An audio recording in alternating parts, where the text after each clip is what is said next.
সারদা বিদ্যা মন্দিরের উদ্যোগে এবং অভিভাবকদের পূর্ণ সহযোগিতায় পণ্ডিত ঈশ্বরচন্দ্র বিদ্যাসাগরের ২০শততম বর্ষপূর্তি উপলক্ষে আজ ১ অক্টোবর ২০২০ বিশ্ব প্রবীণ নাগরিক দিবসে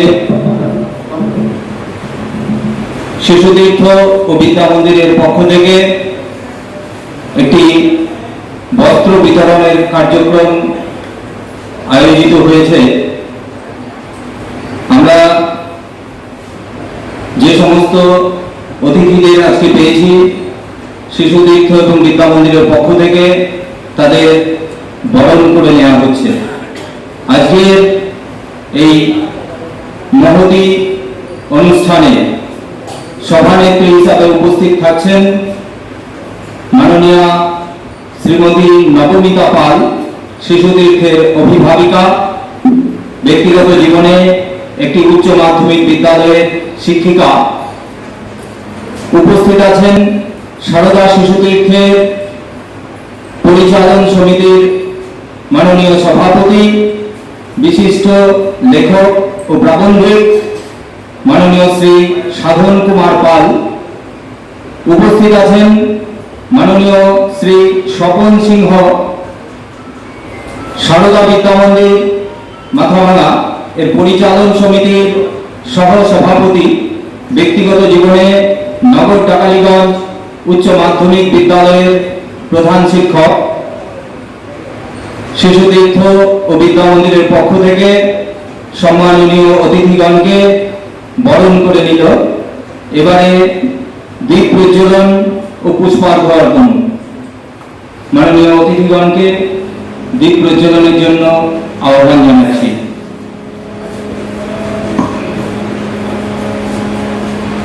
পণ্ডিত ঈশ্বরচন্দ্র বিদ্যাসাগরের প্রতিকৃতির সামনে দীপ প্রজ্বলন করছেন আজকের এই অনুষ্ঠানে মাননীয় সভানেত্রী।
সম্মাননীয় অতিথিগণ পুষ্পার্ঘ অর্পণ করছেন। সারদা শিশুতীর্থ ও সারদা বিদ্যা মন্দির সারা বছর ধরে বিভিন্ন সেবামূলক কার্যক্রম গ্রহণ করে থাকে। বর্তমান শিক্ষাবর্ষে পণ্ডিত ঈশ্বরচন্দ্র বিদ্যাসাগরের ২০শততম জন্মবর্ষ উপলক্ষে বস্ত্র বিতরণের মহতী উদ্যোগ গ্রহণ করেছে। আজকে এই মহতী প্রয়াসে অভিভাবক অভিভাবিকাগণের সক্রিয় সহযোগিতায় আমরা আপ্লুত। তাদের সর্বাঙ্গীন সহযোগিতার ফলেই আমরা এই ধরনের কার্যক্রম আয়োজন করতে পেরেছি। এবারে শিশুতীর্থের আচার্য আচার্যা এবং শিশুরা মাতৃবন্দনা পরিবেশন করবে। মাতৃ প্রণাম 1 2 3।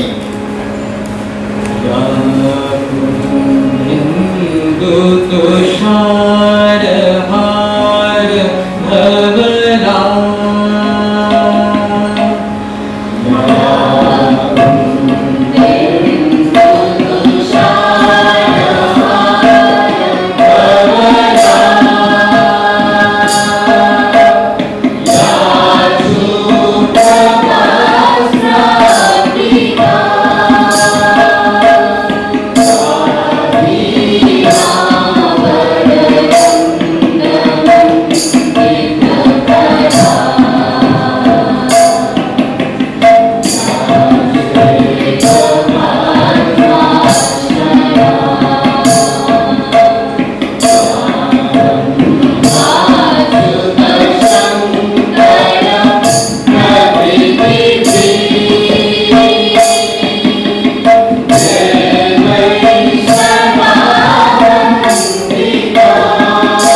পণ্ডিত ঈশ্বরচন্দ্র বিদ্যাসাগরের ২০শততম বর্ষপূর্তি উপলক্ষে সারদা শিশু তীর্থ ও সারদা বিদ্যা মন্দিরের এই মহতি উদ্যোগ পূর্ণ সহযোগিতায় শিশু তীর্থ ও বিদ্যা মন্দিরের অভিভাবক অভিভাবিকাগণ। আজকের এই মহতি উদ্যোগে মহান মনীষী প্রতি সম্মান জানিয়ে শিশু তীর্থ বিদ্যা মন্দিরের পক্ষ থেকে একটি সমবেত গীত। দয়ার সাগর নিত্যা সাগর দেশের অবমান, করুণা সাগর নিত্যা সাগর জানাই নমস্কার। দয়ার সাগর নিত্যা সাগর দেশের অবমান, করুণা সাগর নিত্যা সাগর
এবারে আজকের এই অনুষ্ঠানে প্রধান অতিথি মাননীয় শ্রী সাধন কুমার পাল মহাশয় তার সংক্ষিপ্ত বক্তব্য রাখবেন।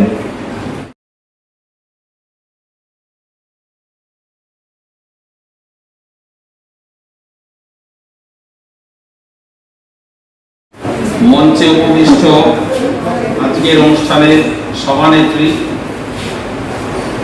মঞ্চে উপবিষ্ট অন্যতম অতিথি শ্রী স্বপন সিংহ,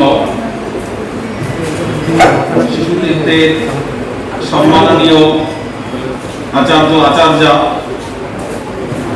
আমার সামনে উপবিষ্ট বয়স্ক নাগরিকরা, সবার উদ্দেশ্যে আমার সশ্রদ্ধ প্রণাম। আজ বয়স্ক নাগরিক দিবস, সেই দিনেই আজকে বিদ্যাসাগরের ২০তম বার্ষিকী অনুষ্ঠান পালিত হচ্ছে। এটাও একটা বিশেষ তাৎপর্যপূর্ণ বিষয়। ঈশ্বরচন্দ্র বিদ্যাসাগর ২০০ বছর আগে জন্মেছিলেন। আমরা বুঝতেই পারছি যে ২০০ বছর পরেও যে মানুষটাকে নিয়ে উন্মাদনা এতটুকু কমেনি, তার মানে তার জীবন থেকে আমাদের অবশ্যই নেওয়ার কিছু আছে, তার জীবনকে নিয়ে আমাদের ভাববার অবশ্যই আছে। তার মানে আমাদের অপূর্ণতা পূর্ণ করতে গেলে বিদ্যাসাগরকে আমাদের ভাবতেই হবে, বিদ্যাসাগরের জীবন থেকে আমাদের নিতেই হবে।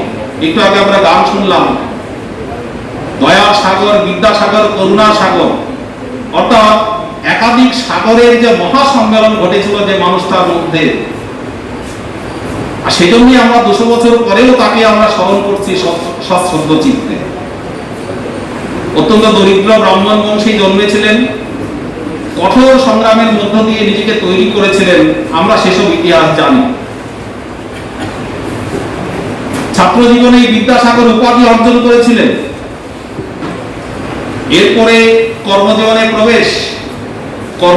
প্রবেশ করেও সমস্ত ব্যতিক্রমী সিদ্ধান্ত নিয়েছিলেন, অর্থাৎ শিক্ষা নিয়ে, সমাজ নিয়ে যে একটা অচল আয়তন তৈরি হয়েছিল আমাদের সমাজে, সেটাকে ভাঙবার চেষ্টা করেছিলেন, ভেঙেও ছিলেন, সফল হয়েছিলেন। এবং কাজটা মোটেই সহজ ছিল না। তখনকার সমাজ আজকের দিনের মতন সমাজ ছিল না, কুসংস্কার আচ্ছন্ন সমাজ ছিল। প্রচুর এরকম সমাজে প্রচলিত প্রথা ছিল যেটা সমাজকে করে করে খাচ্ছিল, অর্থাৎ সমাজের শুভ শক্তির যে স্ফুরণ, সেটা কিন্তু কোনোভাবেই সম্ভব হচ্ছিল না। বিধবা বিবাহ প্রচলন করেছিলেন। সে সময় আমরা জানি শিক্ষার অবস্থা খুবই খারাপ ছিল। নারী শিক্ষা, অর্থাৎ মেয়েদের শিক্ষা বলতেই ছিল না। মেয়েরা আবার শিক্ষা গ্রহণ করবে নাকি, এরকম একটা ব্যাপার ছিল যে মেয়েদের শিক্ষা গ্রহণ করার ব্যাপার নেই। মেয়েদের শিক্ষা নেওয়া ছিল একটা পাপ, সামাজিকভাবে অন্যায় বলে সেই সময়ে বিবেচিত হতো। বিদ্যাসাগর প্রথমে অনুভব করলেন যে সমাজের মহিলারা যদি শিক্ষিত না হয়, সেই সমাজ কখনোই উন্নত হতে পারে না। প্রচুর সংগ্রাম করেছিলেন, প্রচুর প্রতিকূলতাকে জয় করে প্রথম বিদ্যালয়, ভারতবর্ষের প্রথম মেয়েদের বিদ্যালয় এই বাংলাতেই স্থাপিত হয়েছিল। কলকাতায় এখন যে স্কুলটাকে বেথুন স্কুল বলা হয়, ভারতবর্ষের প্রথম মেয়েদের স্কুল বিদ্যাসাগর স্থাপন করেছিলেন, তার আগে কোথাও ছিল না। এরকম প্রচুর নদীর আছে, শিক্ষা সংস্কারের অজস্র নদীর বিদ্যাসাগর স্থাপন করে গিয়েছেন সেই সময়। আমাদের এই বিদ্যাভারতী, এই বিদ্যাসাগর থেকে যৎকিঞ্চিত নিয়ে আজকে সারা ভারতবর্ষে অন্যতম প্রথিতযশা একটা শিক্ষা প্রতিষ্ঠান।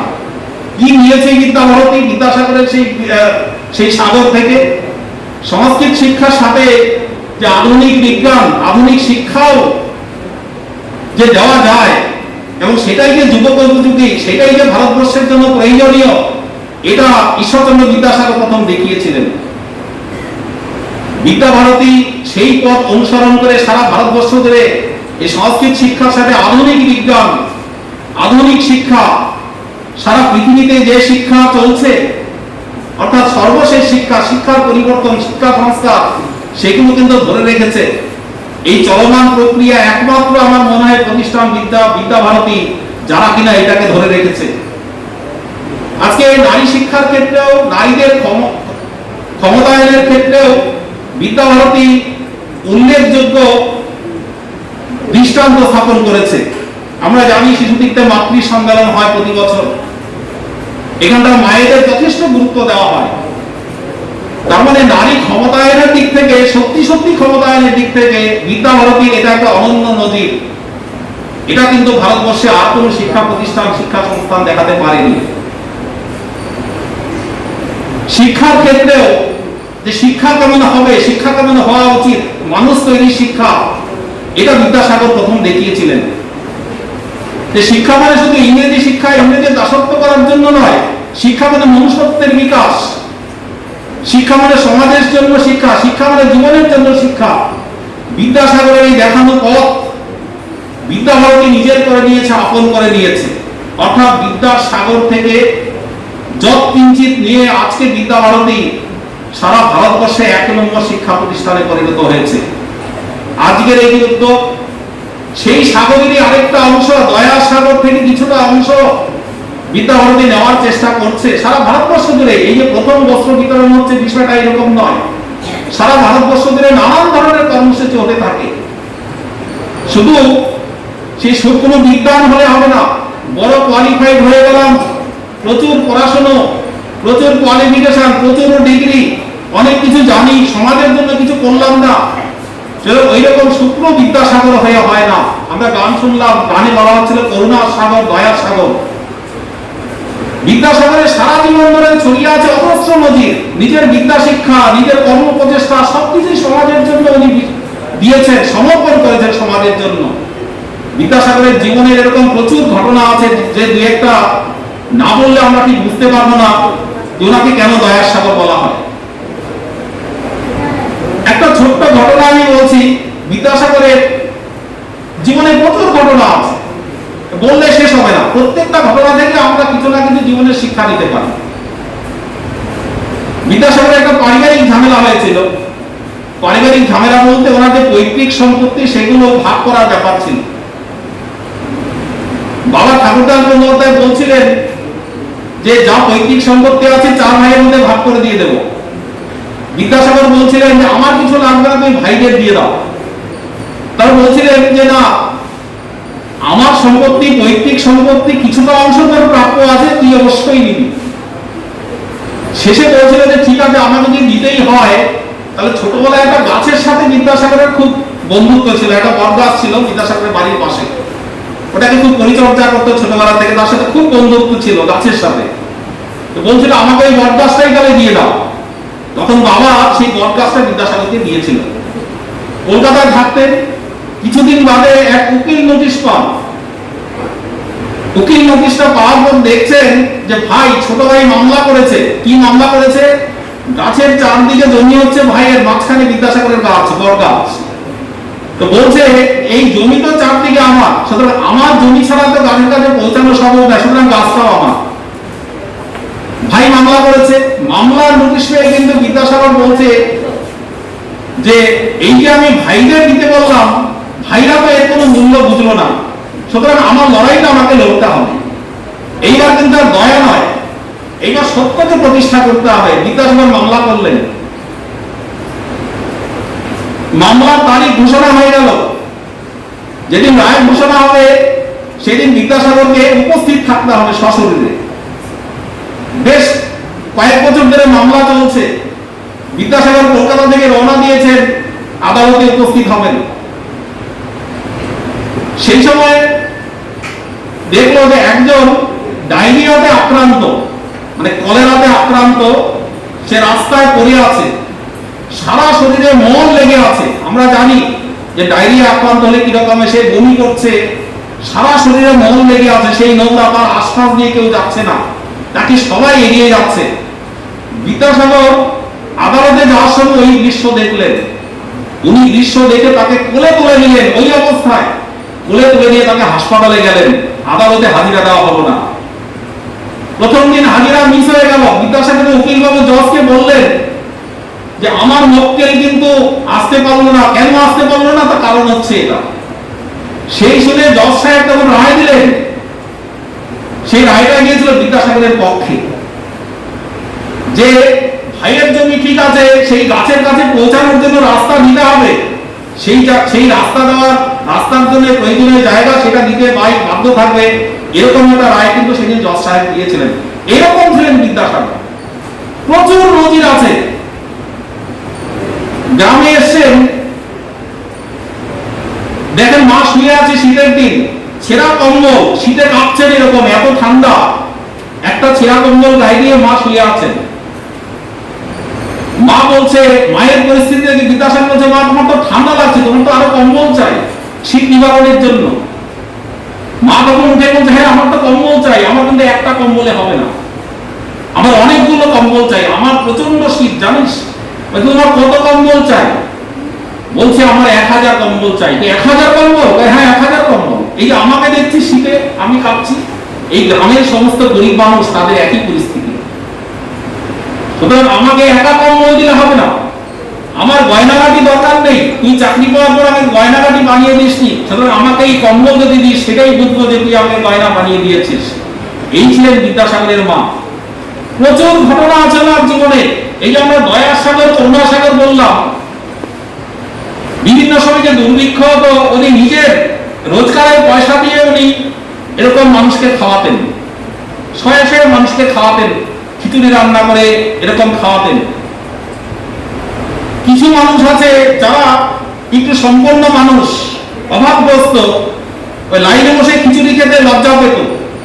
বিদ্যাসাগরের কাছে খবর পৌঁছালে উনি তাদের বাড়িতে গোপনে চাল ডাল বা টাকা পয়সা পৌঁছে দিতেন। অনেক মানুষ খিচুড়ি খেতে খেতে বলতো আর খিচুড়ি খেতে ইচ্ছা করছে না, তাদের জন্য ডাল ভাত সবজি এমন মাছ ভাতের ব্যবস্থা করতেন, সমস্ত নিজের উপার্জন থেকে। দিনের পর দিন উনি এই সমস্ত করেছেন। এমন কোনো মানুষ নেই যে বিদ্যাসাগরের কাছে সাহায্য চাইতে এসে ফিরে গেছে, এরকম কোনো নজির নেই, এরকম কোনো দৃষ্টান্ত নেই। নিজের কাছে অর্থ না থাকলে উনি ধার করে এনে সাহায্য করতেন, এরকম প্রচুর দৃষ্টান্ত আছে।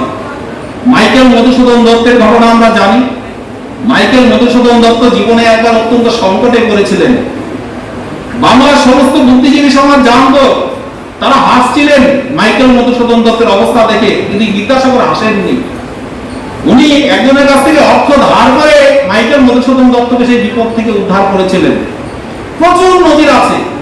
সমস্ত তৎকালীন মহাপুরুষরা, আচার্য, আমি স্যার আশুতোষ মুখোপাধ্যায়ের কথা বলছি, আশুতোষ মুখোপাধ্যায় লিখছেন যে আমার বয়স তখন 10, আমি বিদ্যাসাগরকে দেখেছি, যে আমি জীবনে অনেক মানুষ দেখেছি কিন্তু এত বড় মানুষ আমি দেখিনি। স্বয়ং রবীন্দ্রনাথও বলেছেন, একই রকম কথা বলেছেন, যে বাঙালি প্রচুর আছে কিন্তু ভগবান বিদ্যাসাগরকে হয়তো বাঙালি করে তৈরি করেননি, একজন মানুষ করে তৈরি করেছেন, রবীন্দ্রনাথ বলেছিলেন। প্রচুর নজির আছে।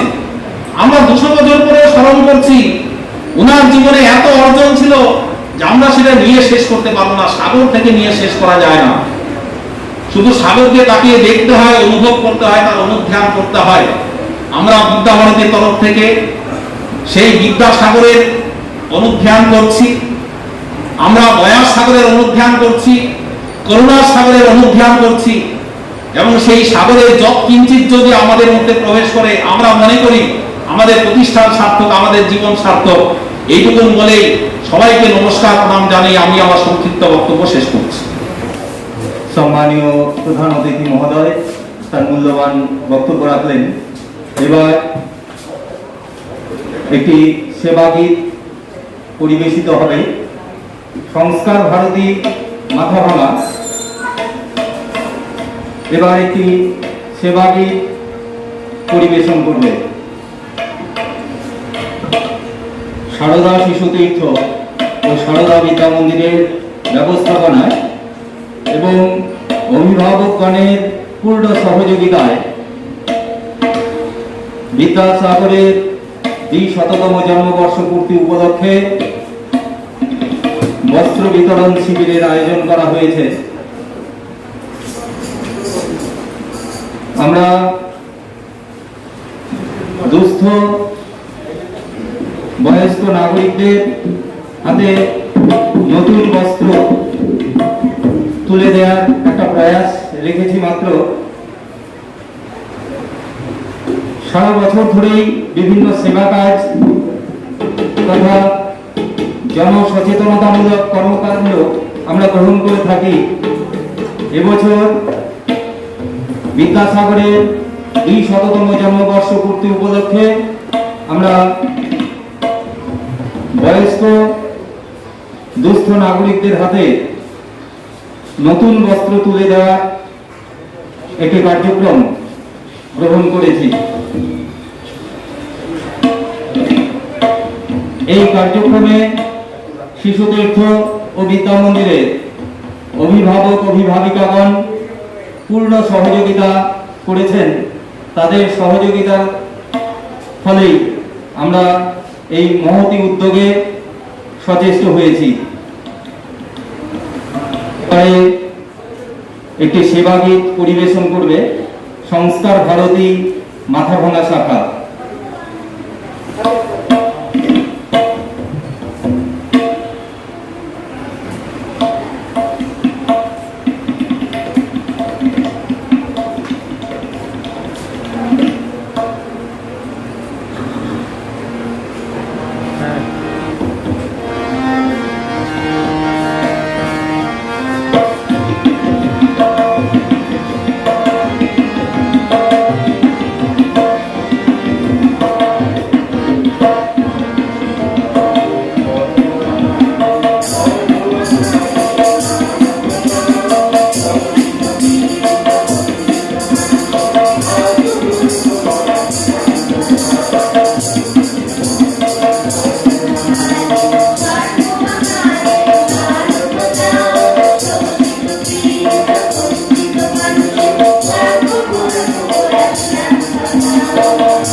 সংস্কার ভারতীর পক্ষ থেকে একটি সেবা গীত পরিবেশিত হলো।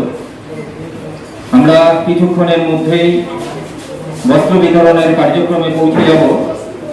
এবারে আজকের অনুষ্ঠানের সম্মাননীয় সভানেত্রী মহোদয় তার সংক্ষিপ্ত মূল্যবান বক্তব্য আমাদের সামনে রাখবেন। এরপরই শান্তিমন্ত্র পাঠ, তারপরই বস্ত্রদানের কার্যক্রম। নমস্কার। আজকে ঈশ্বরচন্দ্র বিদ্যাসাগরের ২০০ জন্মদিবস উপলক্ষকে কেন্দ্র করে এই বস্ত্র বিতরণ উৎসব। ঈশ্বরচন্দ্র বিদ্যাসাগর সম্পর্কে আমি আর কিছু বলছি না, সাধনদা ওনার সম্পর্কে অনেক কিছুই বলে গেছেন। আমি বলছি এই সাম্প্রতিক পরিস্থিতির ওপর, সাম্প্রতিক পরিস্থিতির যে অতিমারি করোনার দাপট চলছে, সেখানে আমরা বুঝতে পারছি অন্ন, বস্ত্র, বাসস্থান, জীবিকা কতটা মূল্যবান। তো আমি আমার অভিজ্ঞতা বলছি কিছুটা।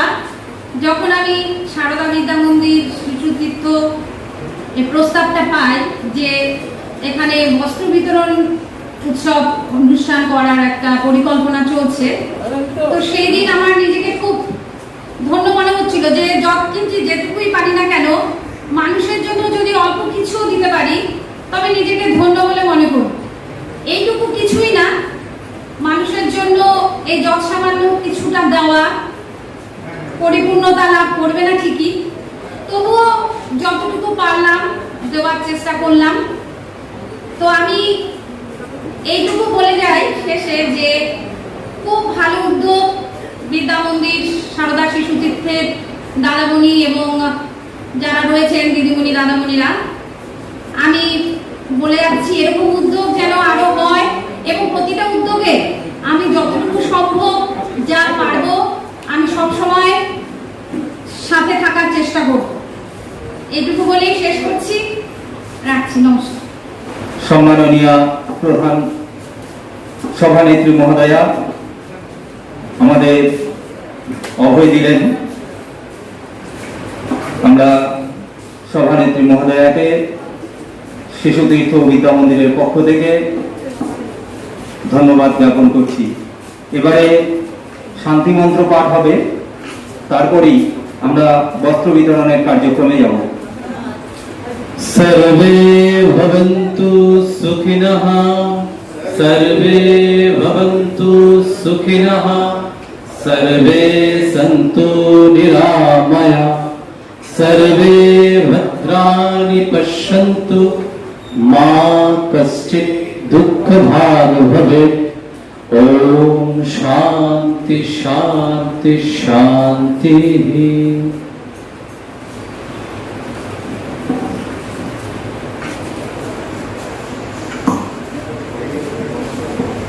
ইতিমধ্যে আমাদের মঞ্চে উপস্থিত হয়েছেন মাননীয় শ্রী বিনয় কুমার বর্মন,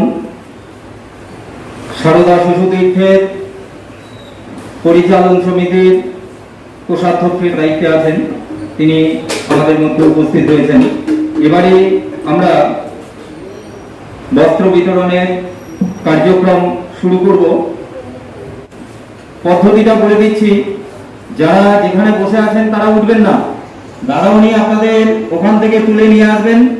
এক এক করে সিরিয়াল অনুসারে কুপনটা সবাই হাতে রাখবেন, যার যে নাম সেই কুপন হাতে রেখে এখানে আসতে হবে, বস্ত্র আপনাদের হাতে তুলে দেওয়া হবে। সেইভাবে এখানে 3 ধরনের বস্ত্র আছে। ধুতি, পুরুষদের জন্য ধুতি আছে, সর্বদা মহিলা যারা আছেন তাদের জন্য ছাপা শাড়ি আছে, আর যারা বিধবা মহিলা আছেন তাদের জন্য সরাসরি আছে সবার মধ্যে ছাত্ররা। আপনারা আমরা জানি অনেক কষ্ট করে অনেক দূর থেকে অনেকে এসছেন। আমরা সাধ্যমতো চেষ্টা করেছি আপনাদের যাতায়াত বাবদ প্রত্যেককে একটা খামের মধ্যে 50 টাকা করে দেওয়া হবে। অর্থাৎ এই বস্ত্রের সাথে সাথে আপনাদের হাতে 50 টাকা একটা খামে ভরে দেওয়া আছে। খামটা একটু সাবধানে খামের ভেতর থেকে বের করে নেবেন। একটা খাম দেওয়া হবে আর বস্ত্র আপনাদের হাতে তুলে দেওয়া হবে। ওখান থেকে কেউ মাঝখান থেকে উঠে আসবেন না। যাদেরকে যেভাবে ওখান থেকে তুলে আনা হবে সেভাবেই আপনারা আসবেন।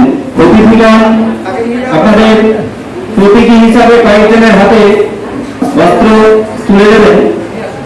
তারপর বাকি বস্ত্র একইভাবে এখান থেকে দেওয়া হবে। আপনারা বারান্দায় চায়ের ব্যবস্থা আছে, সেখান থেকে চা নিয়ে আপনারা সাবধানে নিজ নিজ বাড়িতে প্রস্থান করবেন।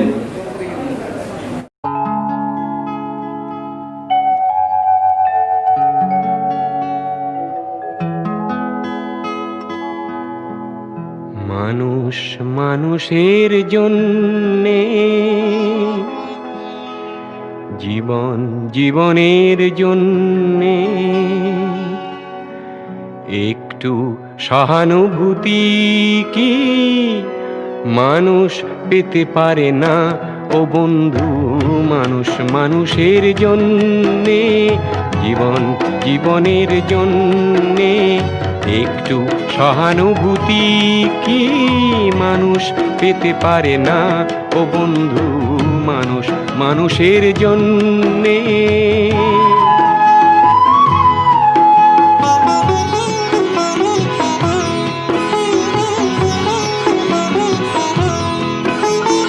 মানুষ মানুষকে পণ্য করে, মানুষ মানুষকে জীবিকা করে, মানুষ মানুষকে পণ্য করে, মানুষ মানুষকে জীবিকা করে। পুরনো ইতিহাস ফিরে এলে লজ্জা কি তুমি পাবে না ও বন্ধু? মানুষ মানুষের জন্যে, জীবন জীবনের জন্যে একটু সহানুভূতি কি মানুষ পেতে পারে না ও বন্ধু?